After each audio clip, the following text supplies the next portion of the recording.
Oi, gente, Roberto Rilubíscaro aqui. Como em outubro de 2025 eu resenhei as duas primeiras temporadas da muito boa série policial americana Dark Winds, que se passa em Monument Valley, uma reserva navarro lá nos Estados Unidos, eu decidi rever e comentar aqui, portanto, o filme de Velho Oeste, o western, que acabou inventando, né, Monument Valley como um cenário muito comum para filmes de western, que é No Tempo das Diligências, o Stagecoach lá de 1939. O que a série, né, Dark Winds faz para resgatar esse lugar e resgatar algumas das histórias contadas no e do Velho Oeste para as narrativas dos índios atuais, né? Em 1939, o John Ford inventou aquele local como uma espécie de lugar mítico para o Velho Oeste. E olha só, né? Para 1939, o Velho Oeste, que a história se passa em 1880, estava para aquelas pessoas, em termos temporais, como os Beatles, como os anos 60 estão para nós em 2025. Uau, o tempo voa, né? Mas é um filmaço, gente, importantésimo, porque turbinou de novo a carreira do diretor John Ford, que influenciou, assim, 850 milhões de diretores dentro e fora dos Estados Unidos, né? Tipo Akira Kurosawa.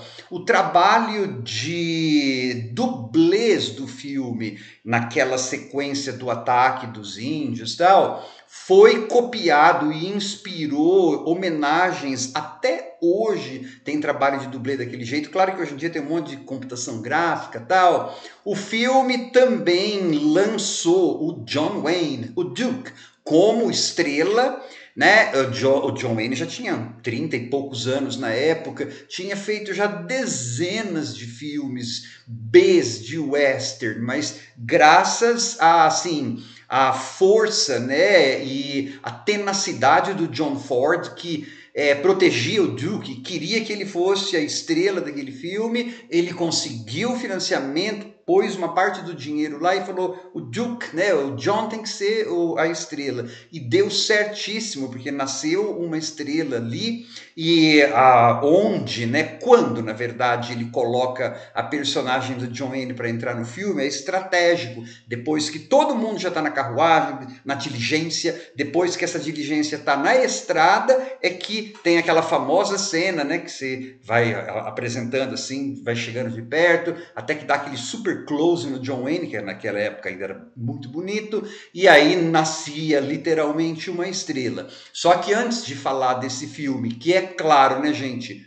ele, em termos do tratamento das personagens indígenas, nossa, é diametralmente oposto a Dark Winds, e na verdade até a outros filmes posteriores do John Ford, porque os índios e o Jerônimo e tudo, né, bem como os degenerados, como os bandidos do filme. Eu gostaria de convidá-los a se inscreverem no canal Robertando, curtir os vídeos, compartilhá-los, agradeço bastante. Note-se, porém, que as personagens indígenas do filme, por exigência do John Ford, foram interpretados por índios e ganharam para fazer isso, né? Isso era uma coisa que não acontecia. Muitos anos depois, em Hollywood, tinha ator branco fazendo papel de índio, de mexicano, tá? O John Ford não deixou, né? É que assim, a subversão, vamos dizer assim, não, a subversão que acontece nesse filme está entre as personagens que estão na diligência, né? Isso que criou, usou estereótipos presentes já em filmes de Velho Oeste, sim, mas trabalhou de forma psicologicamente mais profunda e nuançada essas personagens e, assim, fez com que no tempo das diligências passasse a ser um modelo, né, para, nossa, westerns incontáveis décadas e décadas depois. Dizem, por exemplo, que Orson Welles, que assim o estilo é bem diferente de John Ford, assistiu a Na Tempo das Diligências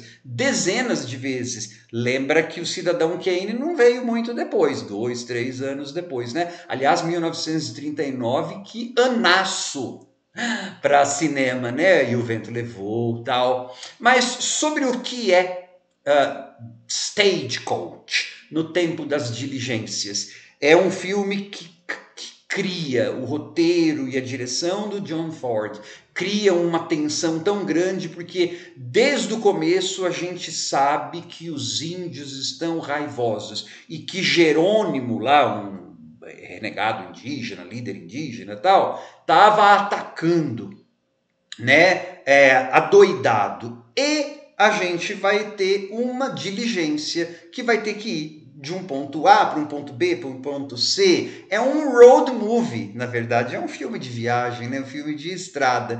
E para compor esta diligência, a gente vai ter algumas 9 personagens que vem, e se você pegar a estratificação social e moral dessas personagens, você vai ter mais ou menos classe alta, média, baixa, os mais moralmente superiores, ou eles se acham superiores, os medianos, que aí eles ficam...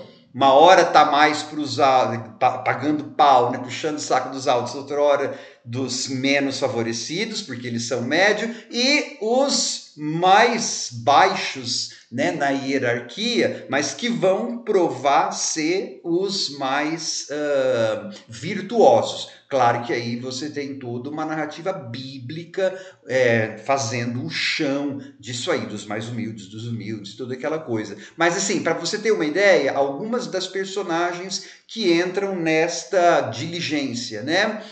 A cidadezinha da qual a diligência vai partir está expulsando 2 pessoas, né? E está expulsando um médico beberrão e está expulsando uma profissional do sexo, uma dançarina de salão, alguma coisa assim. Na época, né, era fallen woman, uma mulher caída, né?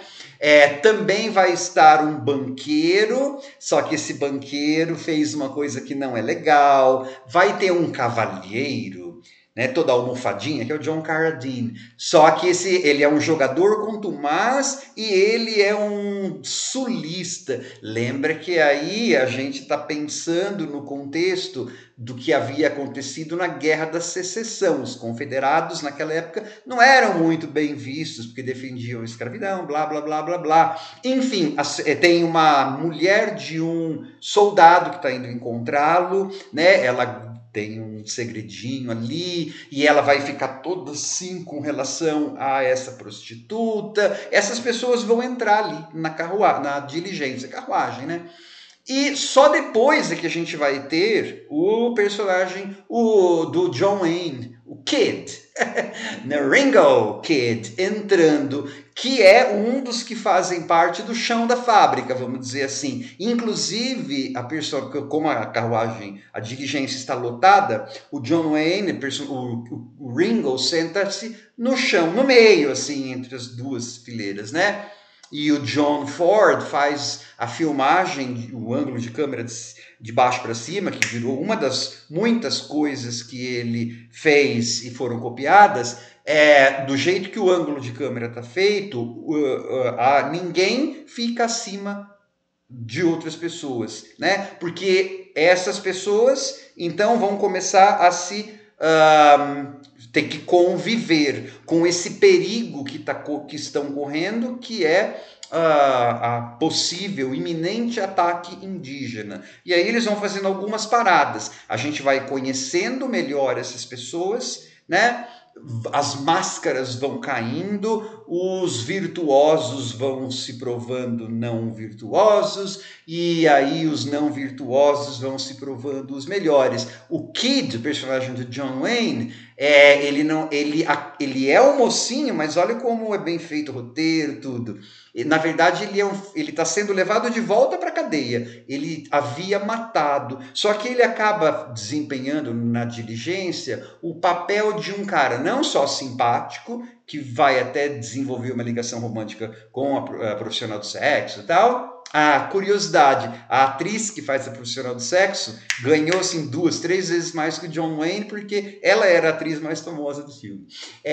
E aí você vai perceber que a personagem de John Wayne acaba sendo assim mais querida, por isso que criou-se ali o mito do Duke, por isso que ele virou o herói, porque ele era alguém que estava na cadeia e até ser levado, o xerife o Curly estava levando ele de volta para a cadeia, mas até o xerife gosta dele. Né, porque ele acaba adotando o ar de mais ou menos protetor daquela galera, né, do pessoal da diligência. Então, é o roteiro, é o John Ford fazendo com que aquela diligência fosse um microcosmo de alguns tipos sociais e de hipocrisias e falsas virtudes, né, e ligações que tinham que ser feitas. E em termos de western,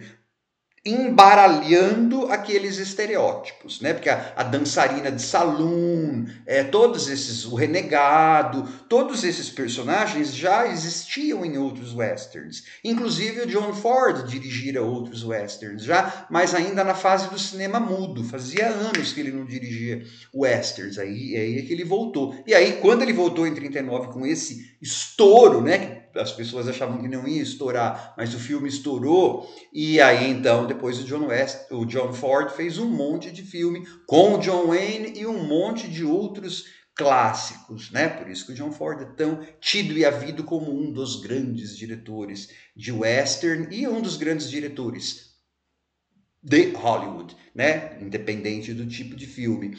E você vai ter esse perigo do mundo lá fora, bastante lá fora, porque o que interessa bastante para o filme justamente é a organização dessas personagens, as relações, para que a gente conheça essas relações, ou seja, está psicologizando o western, está psicologizando o cinema.